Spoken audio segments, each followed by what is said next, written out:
Double murder की सनसनीखेज वारदात। सिरफिरे आशिक ने चाकू से किया हमला। जानलेवा हमले में 3 लोग घायल। ब्राह्मण सभा के कार्यकर्ताओं ने स्वामी प्रसाद मौर्य का फूका पुतला। नुमाइश चौराहे पर किया विरोध प्रदर्शन। ब्राह्मण सभा के जिलाध्यक्ष ने की गिरफ्तारी की मांग। कासगंज में एनटीएफ की टीम ने मारा छापा। 50 लाख के विदेशी ड्रग्स बरामद। एक महिला समेत 3 तस्कर गिरफ्तार। महिला आरक्षण बिल पर बोली भाजपा विधायक, कहा यह एक ऐतिहासिक कदम है। फिरोजाबाद में दबंगों के हौसले बुलंद। महिलाओं के साथ जमकर मारपीट। महिलाओं को किया लहूलुहान। नमस्कार, मैं हूं आपके साथ नबीला उरूज और आप देख रहे हैं आज की खबर। रुक करते उत्तर प्रदेश की तमाम बड़ी खबरों की तरफ। खबर अंबेडकर नगर से है, जहां लगातार कानून व्यवस्था की स्थिति बिगड़ती जा रही है। जहां बीते दिनों छात्रा का दुपट्टा खींचने और फिर उसकी मौत का मामला सामने आया था, और अब एक बार फिर अंबेडकर नगर में एक प्रेमी द्वारा प्रेमिका के घर पहुंचकर प्रेमिका और उसके परिवार पर हमला करने की वारदात सामने आई है। इस हमले में प्रेमिका के दादा की मौत हो गई, साथ ही माता पिता सहित 3 लोग घायल हो गए। इस हादसे के बाद लोगों में आक्रोश देखा गया और सबने मिलकर प्रेमी को जमकर पीटा और इसी दौरान आरोपी प्रेमी की मौत हो गई।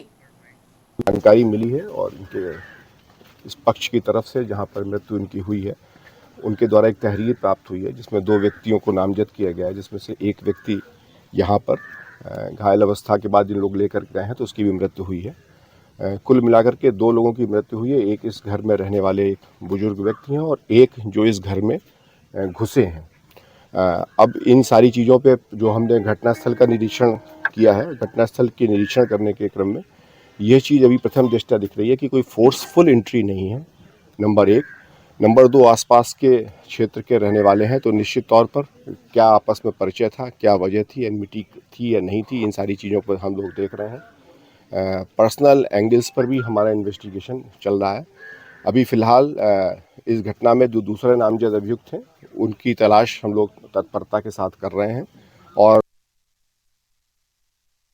प्रसाद मौर्य द्वारा सनातन धर्म पर की जा रही बयानबाजी को लेकर अखिल भारतीय ब्राह्मण सभा के कार्यकर्ताओं ने स्वामी प्रसाद मौर्य का पुतला फूंकते हुए विरोध प्रदर्शन किया और मांग की है कि स्वामी प्रसाद मौर्य को गिरफ्तार करते हुए जेल भेजा जाए।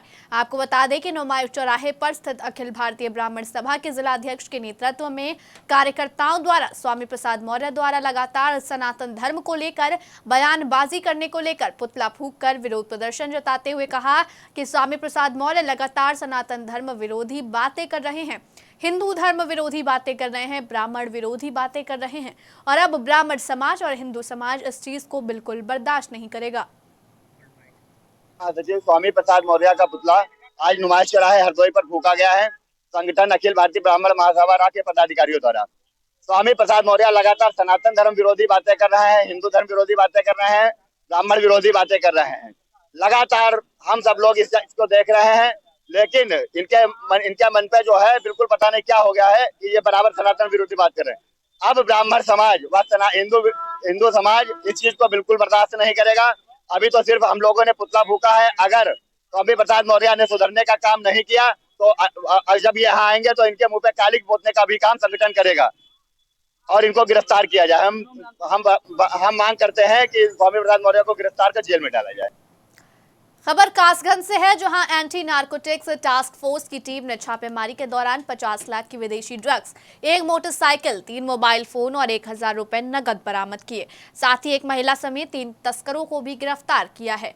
बताया जा रहा है कि ड्रग्स के काले कारोबार की उच्चाधिकारियों से लगातार शिकायत की जा रही थी। पकड़े गए ड्रग्स तस्कर फैजान और मनोज कुमार कासगंज के ही रहने वाले बताए जा रहे हैं, तो वहीं पकड़ी गई महिला तराना रिजवी अलीगढ़ की रहने वाली बताई जा रही है। खबर रायबरेली से है, जहां संसद में महिला आरक्षण बिल मोदी कैबिनेट से पास होने के बाद इसे लेकर विरोध के स्वर भी सुनाई दे रहे हैं। इसके पक्ष में रायबरेली सदर की भाजपा विधायक अदिति सिंह ने मजबूती से अपनी बात रखी। उनका कहना है कि यह ऐतिहासिक कदम है और विपक्ष को केवल विरोध के लिए विरोध नहीं करना चाहिए, इस तरह के मुद्दों में साथ देना चाहिए। मैं ये मानती हूँ कि ये भारतीय जनता पार्टी का और आदरणीय प्रधानमंत्री श्री नरेंद्र मोदी जी का बहुत ही सराहनीय कदम है और कहीं ना कहीं मुझे तो विश्वास ही नहीं हो रहा कि इतना अच्छा काम हो गया है। कब से हम लोग इस चीज़ के अपेक्षित थे, कब से हम लोग अपेक्षा कर रहे थे, लुक फॉरवर्ड कर रहे थे, मना रहे थे कि इस बिल को स्वीकृति मिले, संस्तुति मिले, और अब इसको लोकसभा में पेश किया गया है। ये बहुत ही बड़ा कदम है और I think we can foresee कि आने वाले समय में महिला सशक्तिकरण के लिए ये कितना बड़ा और मजबूत स्तंभ साबित होगा। मैं ये इसलिए दावे के साथ कह सकती हूँ क्योंकि खुद स्वयं मेरी जनता के आशीर्वाद से मुझे 2 बार यहाँ का प्रतिनिधित्व करने का मौका मिला है। ये मेरी दूसरी टर्म है और क्योंकि पंचायती राज में ये ऑलरेडी लागू है 33% आरक्षण, तो हम देखते हैं कि जैसे पंचायती चुनावों में जो हमारी महिलाएं प्रधान बन के आती हैं, बीडीसी बन के आती हैं, जिला पंचायत सदस्य बन के आती हैं, अध्यक्ष बन के आती हैं और तमाम जो भी और व्यवस्थाएं हैं पंचायती राज में, तो हम देखते हैं कि वो कितना उनको उससे एम्पावरमेंट मिलती है, कितना बढ़िया कार्यकाल संभालती हैं। मैं अपने कार्यकाल की बात बताऊं, मेरी इस समय सौभाग्य से अमावा ब्लॉक की प्रमुख भी महिला हैं और राही पिछली पंचवर्षीय मेरी राही ब्लॉक जो मेरा एक मुख्य ब्लॉक है की ब्लॉक प्रमुख भी महिला थी और दे वर सो एम्पावर्ड, उनको एम्पावर होने का मौका मिला और बेहतरीन काम करने का मौका मिला। और वाकई मैं मानती हूँ महिलाएं जब मौका मिलता है तो बहुत अच्छा नेतृत्व करती हैं, बहुत सच्चा नेतृत्व। दुकान के मैटर की वजह से खबर फिरोजाबाद से है, जहां मंगलवार की दोपहर करीब 2:30 बजे दुकान में बैठी मां बेटी पर कुछ नामजद हमलावरों ने लाठी डंडों से हमला कर दिया, जिससे नीलम नामक महिला और उसकी बेटी कोमल गंभीर रूप से घायल हो गई। पीड़ित महिला रोती चिल्लाती रही। पूरा मामला क्या है यह भी स्पष्ट नहीं हो पाया है। बहरहाल घटना की सूचना मिलते ही पुलिस मौके पर पहुंची, उससे पहले ही हमलावर फरार हो गए। घायल महिलाओं को पुलिस ने जिला अस्पताल में भर्ती करा दिया है। दुकान के मैटर की वजह से नंदू शर्मा और राकेश, उसके 3 लड़के हैं, वो हमला करना चाह रहे, जबरदस्ती कब्जा करना चाह रहे हैं दुकान पर। जब हमने उत्तर थाने में रिपोर्ट की जाएगा तो उन्होंने नहीं सुनवाई की। वो विपक्ष की पार्टी बोलते, हमारी तरफ से कोई बोलता नहीं है। इस चक्कर में हम अपने बच्चों को लेके दुकान पर पड़े हैं। बीवी बच्चे, सारे बच्चे, लड़कियां, बच्चे सब दुकान पे पड़े कब्जा कर रहे थे। शटर काट दिया ग्रिल मशीन से। दुकान किसकी है? दुकान तो है रामकिशोर की और विक्की की, और नंदू शर्मा जबरदस्ती कब्जा करना चाहता है और राकेश के जरिए से। राकेश के लड़के दबंग हैं, पिस्टन लेके डरवा धमका के कब्जा कर रहे थे। हम लोग रहने लगे उस पर तो मारपीट करने लगे। 20 दिन से परेशान हो रहे हैं। उत्तर थाने जाओ जाके आ जाते हैं, कुछ नहीं होता है, कोई सुनवाई नहीं है। कल भी मौके का फायदा उठाया, विक्की को दोनों भाइयों को मिलके मारा और आज हम लोगों को देख के सब दुकानों में चुप गए। रामलीला दुकान में सब लोग चुप गए हैं और जैसे निकल। खबर औरैया से है, जहां अजीतमल कोतवाली क्षेत्र में अज्ञात चोरों ने फिर चोरी की घटना को अंजाम दिया। चोरों ने 2 कमरों का ताला तोड़कर लाखों की चोरी की। घर के मालिक ने जब सुबह जागने पर कमरों का ताला टूटा और सामान बिखरा हुआ देखा तो तुरंत इस बात की सूचना पुलिस को दी। सूचना मिलते ही पुलिस घर पहुंची और जांच पड़ताल में जुट गई। पुलिस क्षेत्राधिकारी अशोक कुमार सिंह ने बताया कि फॉरेंसिक टीम को बुलाया गया है। इसके साथ ही आसपास लगे सीसीटीवी कैमरों की मदद से शीघ्र ही चोरी की घटना का खुलासा किया जाएगा। सारा सामान चला गया, मम्मी भैया सब लोग लेटे थे बाहर कमरे में। सामान 1 लाख रुपए चले गए। सामान कम से कम गया होगा 8-9 लाख का तो गया ही होगा। बहुत सामान, 10 अंगूठी, 3 चैन और कान के। ऊपर वहाँ छत वहाँ चढ़ गए, छत से जाल बाहर उतर गए नीचे, ताले तोड़ गए। हाँ, सब कमरे के उसमें निकाल ली सौदा, बस चीज़ और निकाल के बाहर वाले गेट में निकल गए। क्या गया आपका? हाँ, जेवर को बहुत 10-12 लाख को है। हाँ, 1 लाख रुपये। 20 की रात्रि में थाना अजीतमल क्षेत्र के बरीपुरा गांव में रामकेश दीक्षित जी हैं, जिनके मकान में रात्रि में लगभग 3 बजे के आसपास चोरों ने घर के ऊपर जो छत है, छत के ऊपर जो ग्रिल लगी होती है, उस ग्रिल के सहारे अंदर आए और 2 कमरों में उन्होंने ताला को काट करके अंदर प्रवेश किए। प्रवेश करने के उपरांत उन्होंने हमारी फोरेंसिक टीम आ रही है, उसमें सर्विलांस और थाना प्रभारी की टीमें बना करके घटना के शीघ्र अनावरण के लिए हम लोग प्रयास कर रहे हैं। और जो सीसीटीवी कोई डाटा नहीं है, उसको भी थाना ला जा रहा है। कुछ शराब की दुकानें हैं, उसके CCTV हम लोग खंगाल रहे हैं। जो भी तथ्य आएंगे हम लोग तत्काल घटना का नाम 1 लाख नकद बता रहे हैं, कुछ ज्वेलरी है लगभग 2-2.5 लाख करीब। जहां एक तरफ प्रशासन अस्पतालों में सुविधा पहुंचा रही है ताकि मरीजों को बेहतर इलाज मिल सके, वहीं कुछ ऐसे भी अस्पताल हैं जो अपने कारनामों से बाज नहीं आ रहे हैं।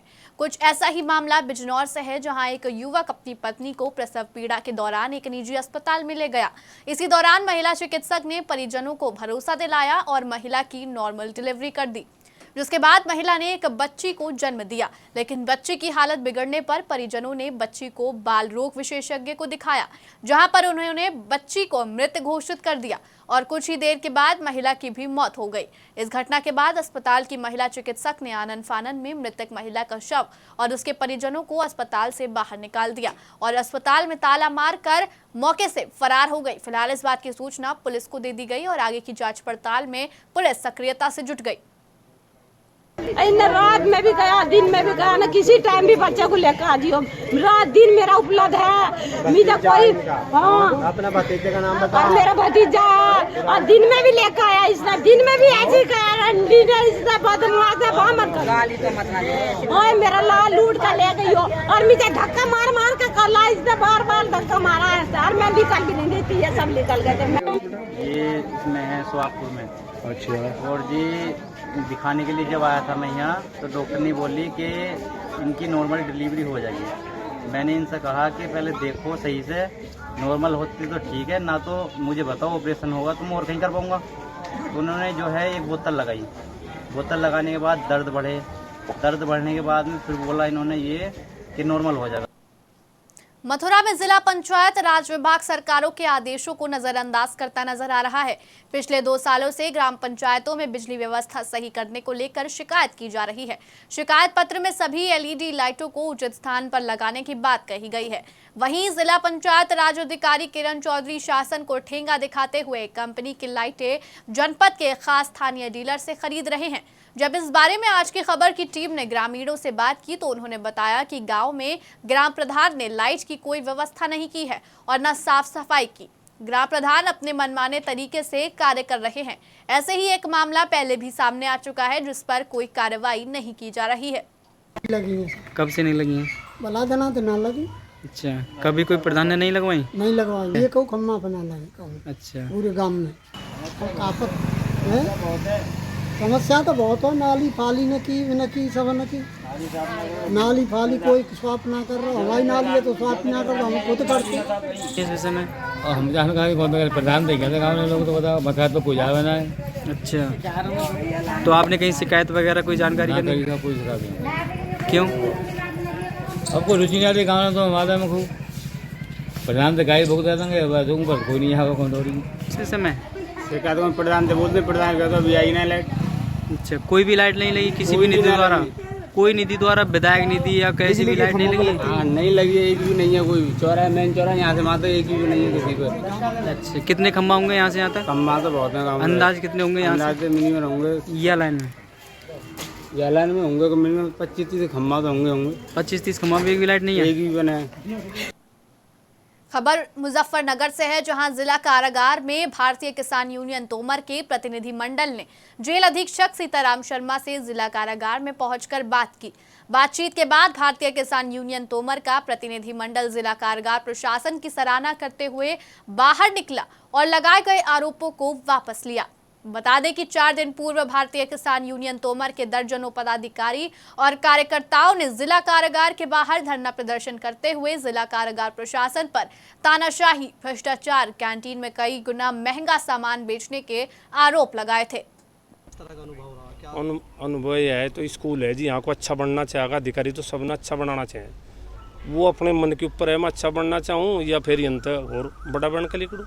आप पर कैसा प्रभाव पड़ा इतने? मेरे पर तो इतना प्रभाव पड़ा, कोई एक थप्पड़ मारेगा भाई एक और मार, जब मेरे जेल जाने का बहुत है नहीं।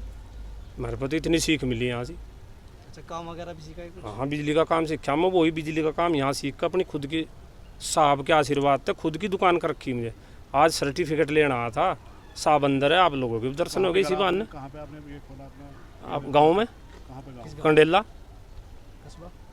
कस्बा शामली।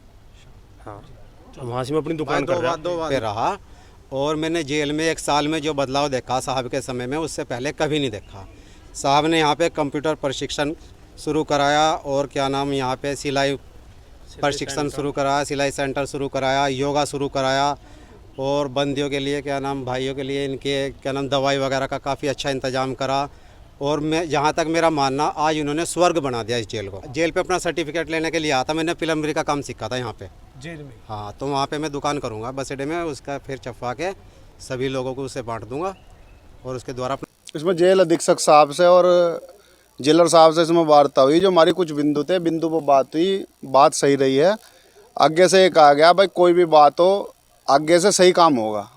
बिंदु ये था, गिनती के कुछ लोगों ने शिकायत करी थी, उन्होंने कहा ऐसा किसी बंदी ने अगर करा है आगे से ऐसी भविष्य में कोई गलती नहीं होगी। हाँ, गिनती के पैसे ले लिए थे किसी बंदी ने।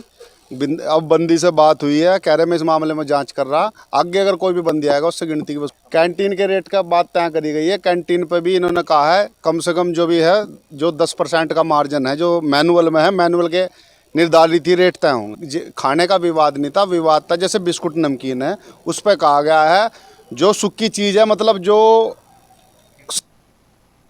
खबर रायबरेली से है, जहां 19 सितंबर को मुहर्रम से संबंधित आखिरी प्रोग्राम शहर में शब बेदारी कर मनाया गया, जिसमें रात भर मातम कर करबला के शहीदों का मातम कर पुरसा पेश किया और अपने इमाम को इस वादे के साथ रुखसत किया कि अगर जिंदगी रही तो अगले साल फिर आपका गम मनाएंगे, जियारत करेंगे। शहर की मातमी अंजुमन दस्ता ज़ैनुल एबा कदीम के तत्वाधान में आयोजित होने वाली ये कदीमी शब बेदारी इस साल भी आयोजित हुई, जिसमें सबसे पहले एक मजलिस हुसैन मस्जिद साहिबुल अस्त्र गढ़ी वजीरगंज में हुई। खास बयान मौलाना दानिश जैदी ने किया। अज़ादारों को मुखातिब करते हुए उन्होंने कहा कि अल्लाह एक है, उसने अपनी सिफात के मजहर भी बनाए।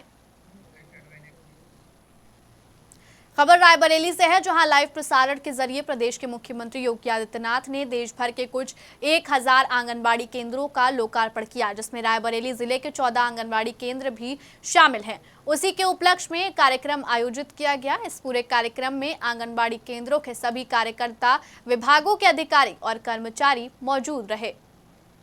आज ये एक लाइव प्रसारण का कार्यक्रम था जिसमें हमारे प्रदेश के माननीय मुख्यमंत्री जी के द्वारा प्रदेश भर के 1000 कुछ आंगनवाड़ी केंद्रों का लोकार्पण आज किया गया है, जिसमें हमारे जनपद के भी 14 आंगनवाड़ी केंद्र शामिल थे जो कि RED के द्वारा बनाए गए हैं। इसके अलावा कुछ सह गोदाम का भी इसमें लोकार्पण वाला कार्यक्रम था।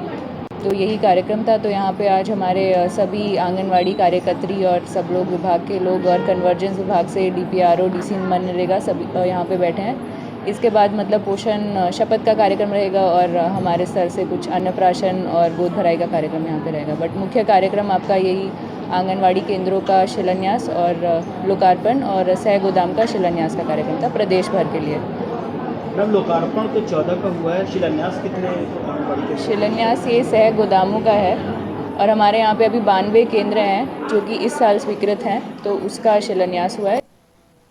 खबर रायबरेली से है, जहां महाराजगंज तहसील क्षेत्र के सुलाकिया गांव में आज़ादी के 76 साल बाद भी गांव में पक्की सड़क नहीं बन पाई है। गांववासी लगातार सड़क के लिए संघर्ष कर रहे हैं। इतना ही नहीं, सालों से गांववासी अधिकारियों के चक्कर लगा रहे हैं। न सिर्फ अधिकारी बल्कि मुख्यमंत्री से भी गांववासी ने गुहार लगाई है। न सिर्फ सड़क की परेशानी बल्कि बारिश के बाद पूरा गांव जलमग्न हो जाता है। जब उनकी गुहार को किसी ने नहीं सुना तो ग्रामवासी धरने पर बैठने को मजबूर हो गए और कल से ग्रामीणों का धरना जारी है। फिलहाल इस बुलेटिन में इतना ही। उत्तर प्रदेश की तमाम बड़ी खबरों के लिए बने रहिए आज की खबर के साथ।